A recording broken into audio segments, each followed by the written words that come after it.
Kembali lagi di Cerita Cinta Channel. Jangan lupa like, comment, and subscribe ya. Terima kasih. Arya berlari dengan tergesa-gesa sambil menggendong Jenar. Keringat bercucuran di dahinya dan nafas yang sudah mulai terengah-engah. "Dokter, dok, tolong!" teriak Arya saat memasuki lobi rumah sakit. "Silakan Tuan baringkan istrinya di sini," ujar seorang suster. Lalu Arya pun segera meletakkan Jenar di atas berangkar dan ikut mendorong berangkar itu memasuki pintu UGD untuk diperiksa terlebih dahulu. "Mas Arya, sakit!" Jenar terus menangis saat kontraksi kembali datang menyerangnya. "Sabar sayang, sebentar lagi dokter datang," ujar Arya menenangkan Jenar, namun malah dirinya sendiri yang panik. Tak berapa lama datanglah dokter Maya memasuki ruang UGD. "Kenapa lama sekali sih?" bentak Arya kepada dokter Maya. Namun tak didengarkan, dokter Maya cuek dan langsung menangani Jenar yang tengah merintih kesakitan.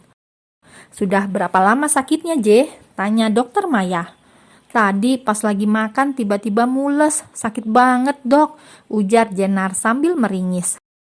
"Sebentar saya cek dulu ya," ujar dokter Maya membuka Jenar dan mulai memeriksa bagian dalam Jenar, membuat Jenar memekik karena terkejut.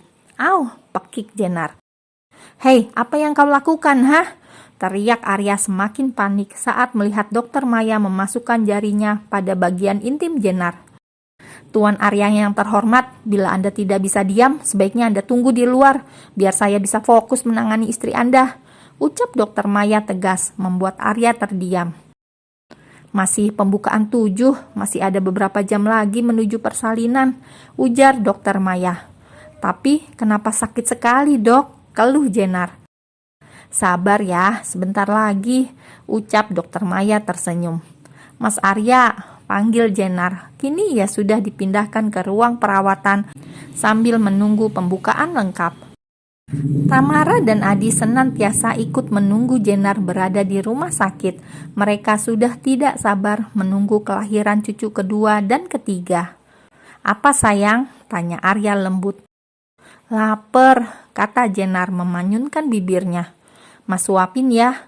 Arya mengambilkan makanan yang sudah disediakan oleh rumah sakit. "Gak mau, Jenar mau makan yang lain," katanya. "Mau apa?" "Ayam bakar sama ketoprak," jawab Jenar cepat. "Yang," kata Arya menatap Jenar tak percaya. "Ya udahlah, kalau gak mau beliin, gak usah jadi." "Jenar kenyang," kata Jenar langsung membaringkan tubuhnya membelakangi Arya. "Ya sudah, kamu tunggu di sini ya. Mas akan pergi cari makan," ujar Arya, lalu segera keluar mencari makanan yang diinginkan oleh Jenar. Setengah jam kemudian, Arya datang dengan membawa 2 kantong plastik yang berisi makanan pesanan Jenar. Namun saat ia membuka pintu, ternyata Jenar sudah tidak ada di dalam kamar itu. Begitupun kedua orang tuanya juga tidak ada. Arya mencari di mana keberadaan Jenar dan menanyakan kepada seorang suster hingga ia diberitahukan bahwa Jenar sudah dipindahkan ke ruang bersalin karena ternyata pembukaan sudah lengkap. Secepat kilat, Arya berlari menuju ruang bersalin dengan masih menenteng 2 kantong plastik ketoprak dan ayam bakar pesanan Jenar. "Mah, Pah," panggil Arya dengan nafas terengah-engah karena berlari. "Masuklah Ar, kasihan Jenar sendirian di dalam," ujar Tamara menepuk bahu Arya. Ceklek. Arya membuka pintu dan melihat Jenar tengah menangis tanpa suara menahan sakitnya kontraksi akan melahirkan. "Sayang," panggil Arya lembut. Jenar pun langsung mendongakkan kepalanya untuk menatap wajah Arya, lalu ia tersenyum hangat. "Sakit mas," lirih Jenar pelan. "Kamu kuat," kata Arya menyemangati sambil menggenggam tangan Jenar. "Baiklah, kita mulai ya J," kata dokter Maya mulai memberikan instruksi. "Tarik nafas J, tarik yang dalam, lalu keluarkan," kata dokter Maya dan Jenar pun langsung mengikutinya. "Ah!" Jenar mengejan sambil menjambak rambut Arya dengan kuat sehingga membuat Arya ikut memekik kesakitan.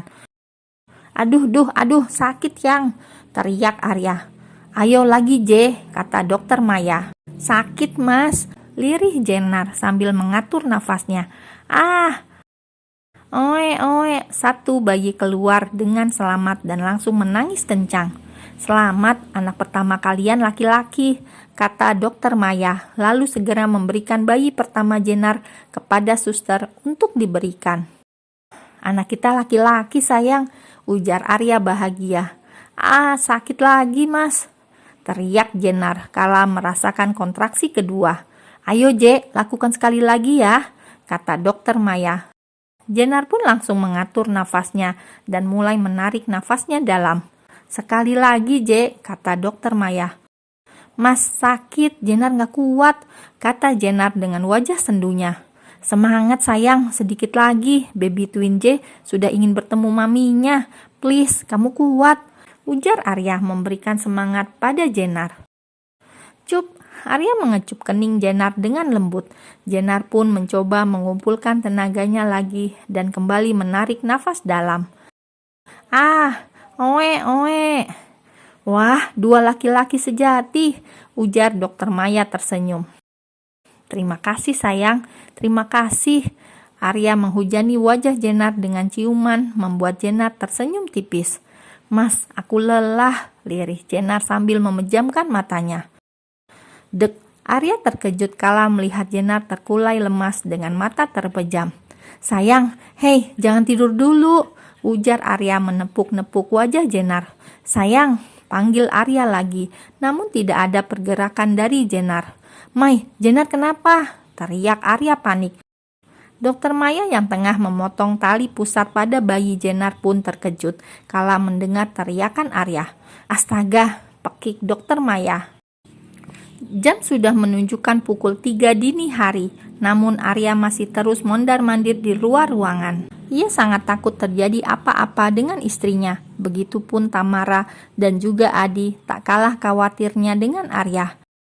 Sudahlah Ar, tenang dulu, jangan kayak gitu, yakin aja Jenar pasti akan baik-baik saja, ujar Tamara, walau sebenarnya dalam hatinya juga sangat panik dan khawatir. Jenar mah, ucap Arya tertunduk lesu. Jenar wanita kuat Ar, dia tidak akan meninggalkan kalian, kata Adi ikut menenangkan putranya. Ceklek, pintu ruangan terbuka membuat Arya, Tamara dan juga Adi langsung berlari ke arah dokter Maya. Mai, bagaimana keadaan Jenar? Kata Arya. Iya Mai, bagaimana menantu tante? Kata Tamara. Dokter Maya menghela nafasnya. Maaf Tan, Om, Ar, ucap dokter Maya tertunduk. Dek, jantung Arya seolah berhenti berdetak mendengar penuturan dokter Maya. Apa maksudmu Mai? Pekik Arya.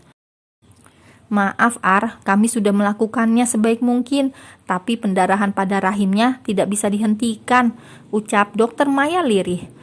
Sedari awal aku kan sudah menyarankan agar melahirkan secara sesar, namun dia bersikeras ingin melahirkan normal, dan ini yang kutakutkan, umurnya masih terlalu muda untuk mengandung anak kembar dan melahirkan secara normal, ucap dokter Maya menjelaskan.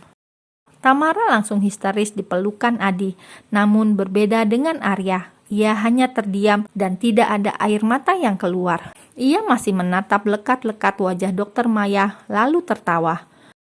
Maafkan kami, ujar dokter Maya.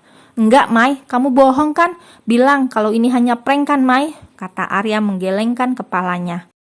Maaf Ar, tapi kami hanya manusia biasa. Semua sudah dikehendaki oleh Tuhan, ujar dokter Maya. Enggak Mai, enggak, kamu bohong, teriak Arya. Jenar gak mungkin ninggalin aku, enggak mungkin. Hahaha, gak lucu Mai, kamu tidak tahu sekuat apa istriku, ucap Arya tidak percaya. Lalu ia segera berlari masuk ke dalam ruang Jenar. Arya melihat tubuh mungil istrinya sedang terbaring lemah di atas berangkar rumah sakit. Semua alat sudah mulai dicabut dari tubuh Jenar. Perlahan Arya pun mendekat dan berjongkok di samping Jenar. Sayang, bangun dong. Kamu gak mau lihat baby twin J? Bisik Arya lembut di telinga Jenar. Tak bisa dipungkiri, sekuat apapun Arya mencoba tidak menangis, namun nyatanya air mata laknat itu tetap saja menetes saat melihat istrinya terbaring lemah di sana. Sayang, kamu wanita kuat. Aku yakin kamu tidak akan meninggalkan kami begitu saja kan? Anak-anak masih sangat membutuhkanmu, begitupun aku. Sayang, kumohon bangun, buka mata kamu, ujar Arya sambil berusaha membuka mata Jenar dengan jemarinya, lalu ia terisak. Arya kembali mengingat saat-saat sebelum Jenar melahirkan, masih sempat meminta makanan padanya. Bahkan makanan itu sama sekali belum tersentuh oleh Jenar. Arya terus menangis sambil memeluk tubuh Jenar dengan erat. Sayang, bangun, kumohon, bangun. Jangan tinggalin aku mohon sayang. Di luar ruangan, semua keluarga sudah berkumpul saat mendengar kabar Jenar yang melahirkan. Semua tidak ada yang menyangka bahwa Jenar akan pergi secepat ini. Bang, panggil Bian menepuk bahu Arya yang masih setia duduk di samping tubuh Jenar.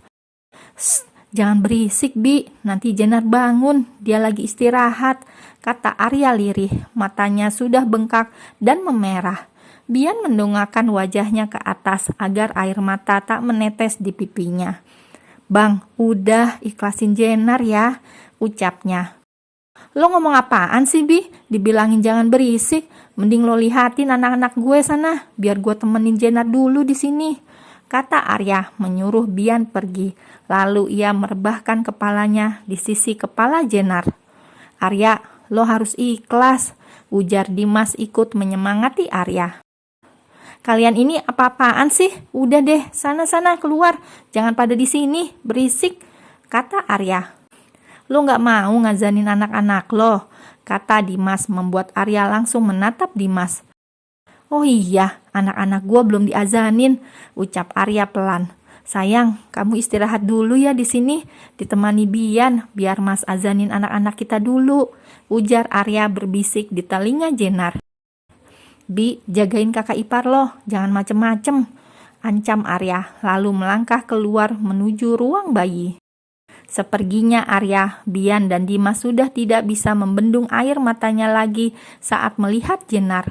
Hati Bian sangat sakit dan terasa sangat sesak saat melihat Jenar tertidur di atas berangkar dengan memejamkan matanya.